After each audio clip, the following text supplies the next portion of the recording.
एक काल दूते मेरे मामू नज़ीर हैं पे। जी मामू जी दसो। ਹੁਣ ਸ਼ਹਿਜ਼ਾਦ ਮਸਲਾ ਇਹ ਹੈ ਕਿ ਪੁਲਿਸ ਅਲਹਮਦੁਲਿल्लाह ਸਾਨੂੰ ਫੁੱਲ ਤਾਉਨ ਕਰਨੀ ਪਈ ਹੈ ठीक है ਤੇ ਬਸ ਇਹ ਅਸਾਂ ਹੰਬਲੀ ਮਜ਼ੀਦ ਰਿਕੁਐਸਟ ਕਰੇ ਨੇ ਆਪਣੇ ਆਲਾ ਹੁਕਾਮ ਕੋਲੋਂ ਕਿ ਮਜ਼ੀਦ ਜਿਹੜਾ ਨਾ ਸਾਡੀ ਤਸੱਲੀ ਵਾਸਤੇ ਕੋਸ਼ਿਸ਼ ਕਰਨ ਕਿ ਇਹ ਜਲਦ ਅਜ਼ ਜਲਦ ਬਾਜ਼ਿਆਬੀ ਕਰਾਵਨ इंशाल्लाह ਹੰਬਲੀ ਰਿਕੁਐਸਟ ਹੈ ਭਾਈ इंशाल्लाह इंशाल्लाह हुकाम तो हंबली रिक्वेस्ट है पे अल्लाह पंजाब मरियम नवाज साहब को रिक्वेस्ट है पे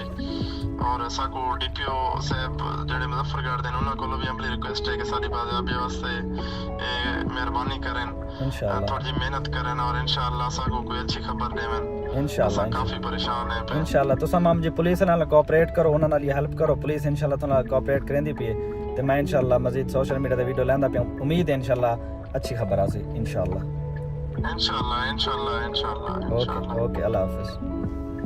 ओके अल्लाह व्यूवर सुन के दवे ए मेरे मामू हैं पे ठीक है तुसा जेडे मेरे लगातार व्यूवर ही जान दो नहीं जानते तुम दसा जे मेरे मामू हैं उठाई हैं पे ना पाकिस्तान हैं पे ओ हाल वाल दित्ती पैन तो प्लीज मेरे को बे अल्फाज कोई नहीं